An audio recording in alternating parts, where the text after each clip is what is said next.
आज हम एक ऐसी क्रांतिकारी महिला के बारे में बात करने वाले हैं जिसने अकेले ही अंग्रेजी सेना के दो बार दांत खट्टे करने का काम किया। उस क्रांतिकारी महिला का नाम रानी चेन्नम्मा है। इनके पूरे जीवन के कालखंड को हम आज समझने वाले हैं। आप हमारे इस वीडियो को अंत तक पूरा देखिएगा और हमारे चैनल प्रेम सिंह एनपी को सब्सक्राइब कर लीजिएगा। अगर वीडियो अच्छी लगे तो वीडियो को लाइक और शेयर जरूर कीजिएगा।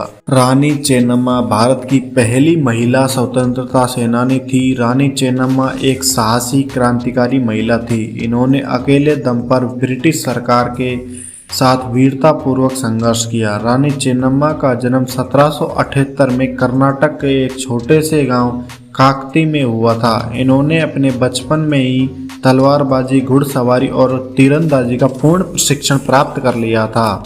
इनकी बचपन की पराक्रम शक्ति से पूरा शहर अचंभित था। रानी चेन्नम्मा का विवाह 15 वर्ष की आयु में कित्तूर के शासक मल्लसरजा देसाई के साथ हुआ था। इनके पति की मृत्यु 1816 में हो गई तथा इनका एक ही पुत्र था जिसको भी प्रकृति ने अपने स्वरूप में समाहित कर लिया। इस प्रकार की घटनाओं से रानी चेन्नम्मा का संघर्षपूर्ण जीवन में बाधाओं की लकीरों की वृद्धि होने लगी। यह वह दौर था जिसमें ब्रिटिश सरकार राज्य झड़प नीति को मजबूत करने की कोशिश कर रही थी। इस नीति के अंतर्गत किसी भी शासक वर्ग को संतान की प्राप्ति न होने पर वह राज्य ब्रिटिश सरकार के अधीन माना जाएगा।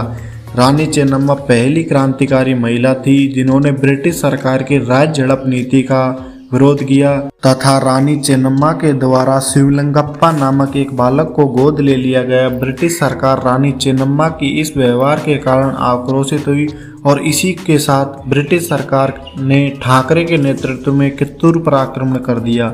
इस युद्ध में रानी चेन्नम्मा के द्वारा वीरतापूर्वक युद्ध लड़ा गया। इस युद्ध में ठाकरे की पराजय हुई। इस युद्ध में ठाकरे की पराजय होने के साथ साथ ब्रिटिश सरकार को एक गहरा आघात पहुंचा और साथ साथ इसी युद्ध में ठाकरे के साथ साथ अनेकों ब्रिटिश सैनिक मारे गए। एक छोटे से शासक के हाथों पराजय से अपमानित होकर ब्रिटिश सरकार कहाँ चुप बैठने वाली थी। ब्रिटिश सरकार इस हार को पचा नहीं सकी और उसने मैसूर और सोलापुर से बड़ी सेनाएं बुलाकर कित्तूर दुर्ग को चारों तरफ से घेर लिया।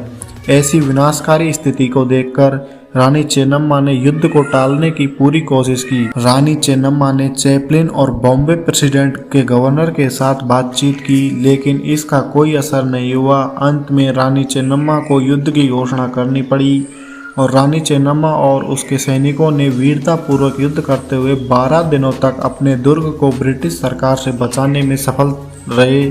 लेकिन गद्दारों के लक्षण सामान्य होते हैं। उन्होंने चुपचाप रात के अंधेरे में दुर्ग में प्रवेश किया और दुर्ग की मीनारों पर रखी तोपों में इस्तेमाल किए जाने वाली बारूद में मिट्टी और गोबर को मिला दिया गया। गद्दारों द्वारा किए गए ऐसे कार्य से तोपें अब कुछ काम की नहीं रह गई थी। ऐसी स्थिति में रानी चेन्नम्मा इस युद्ध में पराजित हुई। ब्रिटिश सैनिकों के द्वारा 1824 ईस्वी में रानी चेन्नम्मा बाई को बंदी बना लिया गया। रानी चेन्नम्मा को आजीवन बेलहोंगल के किले में बंदी बनाकर रखा गया। 1829 ईस्वी में इनकी मृत्यु पवित्र ग्रंथों को पढ़ने और पूजा करते हुए ब्रिटिश सरकार की बंदिशों में हो गई। कित्तूर की रानी चेन्नम्मा ब्रिटिश सरकार से युद्ध नहीं जीत सकी लेकिन रानी अपने साहस और वीरता के कारण आज भी इतिहास में इनका नाम बड़ी क्रांतिकारी महिला के रूप में लिया जाता है। ओना के ओब्बा अब्बमक्का रानी और केलाड़ी चेन्नम्मा साथ वह बहादुरी के प्रतीक के रूप में है। कर्नाटक में बहुत पूजनीय है। रानी चेन्नम्मा के सम्मान में सितंबर 2007 को नई दिल्ली में संसद भवन परिसर में कित्तूर की रानी चेन्नम्मा की एक प्रतिमा स्थापित की गई थी। यह एक क्रांतिकारी महिला के लिए सबसे उपयुक्त श्रद्धांजलि है जो ब्रिटिश शासन से लड़ने वाली भारत की सबसे शुरुआती शासक थी। अगर आप लोग भी इतिहास में अपनी रुचि रखते हैं तो आप हमारे चैनल को सब्सक्राइब जरूर कर लें। इस प्रकार की अनसुनी कहानियां हम आपके लिए लेकर आते रहते हैं। धन्यवाद। जय हिंद।